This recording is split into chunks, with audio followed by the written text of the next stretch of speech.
નમસ્તે મિત્રો, મારા કિચનમાં આપનું સ્વાગત છે। મિત્રો, આજે આપણી સાથે હું આલુ ટિક્કી ચાટ બનાવવાની રેસીપી શેર કરવા જઈ રહી છું। જ્યારે પણ કંઈક ચટપટું ખાવાની ઈચ્છા થાય ત્યારે તમે બનાવીને ખાઈ શકો છો। તો ચાલો બનાવીએ નાના મોટા સૌને પસંદ પડે તેવી ચટપટી આલુ ટિક્કી ચાટ।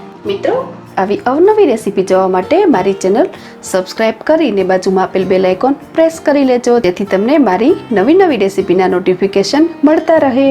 મિત્રો, આ રેસીપી બનાવવા માટે સૌપ્રથમ આપણે તૈયાર કરીશું ટિક્કી।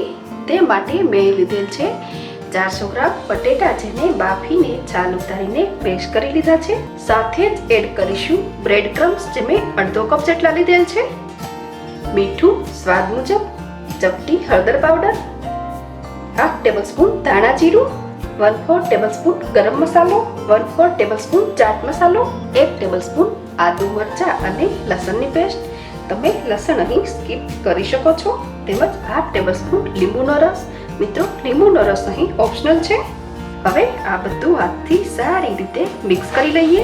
મિત્રો, મેં અહીં આદુ મરચી અને લસણની પેસ્ટ લીધેલ છે, માટે લાલ મરચું સ્કીપ કરેલ છે। તમે અહીં સ્વાદ મુજબ લાલ મરચું પાવડર પણ લઈ શકો છો।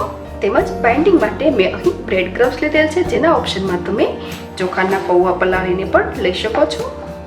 મેં અહીં બધું સારી રીતે મિક્સ કરી લીધું છે। હવે તૈયાર કરેલા આ મિશ્રણમાંથી નાનકડી ટીકીઓ તૈયાર કરવાની છે। આ રીતે હાથથી વાળીને કે પછી મોલ્ડ યુઝ કરીને પણ ટીકી તૈયાર કરી શકાય। આ રીતે મોલ્ડની મદદથી ટીકી બનાવવાથી ટીકી એક સરખી અને એકધારી તૈયાર થાય છે। અહીં મોલ્ડના ઓપ્શનમાં તમે ઢાંકણ પણ લઈ શકો છો। અહીં આ રીતે આપણે મોલ્ડ યુઝ કરીને બધી ટીકીઓ તૈયાર કરીશું। મિત્રો, આ પેટીસને હું અહીં શેલો ફ્રાય કરું છું, પરંતુ તમે તેને ડીપ ફ્રાય પણ કરી શકો। કમ્પેરેટિવલી મેં અહીં કુકિંગ ઓઇલ થોડું વધારે લીધું છે। ખૂબ જ ઓછું ઓઇલ લઈ અને પણ તમે આ પેટીસને શેલો ફ્રાય કરી શકો છો। પેનમાં જેટલી સમાઈ શકે તેટલી પેટીસ મૂકીને આપણે શેલો ફ્રાય કરીશું। સ્ટવની flame medium to slow set કરીને આપણે આ શેલો ફ્રાય કરીશું। નીચેની સાઈડ લાઇટ બ્રાઉનિશ થતાં જ સાઈડ ચેન્જ કરીશું।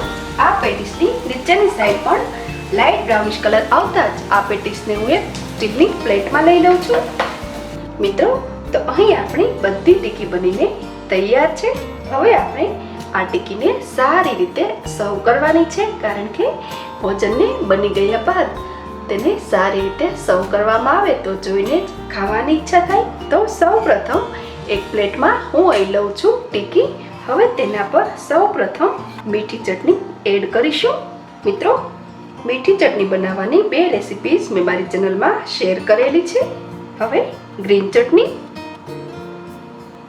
દહીં, અહીં બહુ ખાટું નહીં કે બહુ મોળું નહીં, એવું મીડિયમ ખટાશ હોય તેવું દહીં ચૂઝ કરવાનું છે।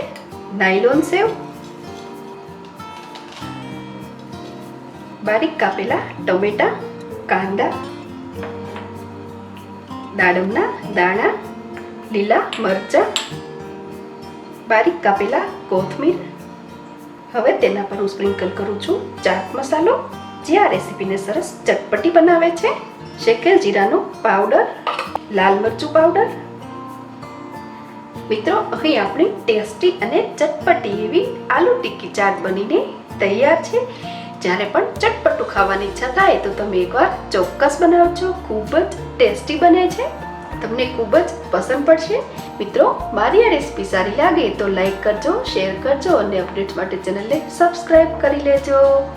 ફરી મળીશું નવી રેસીપી સાથે। Thanks for watching.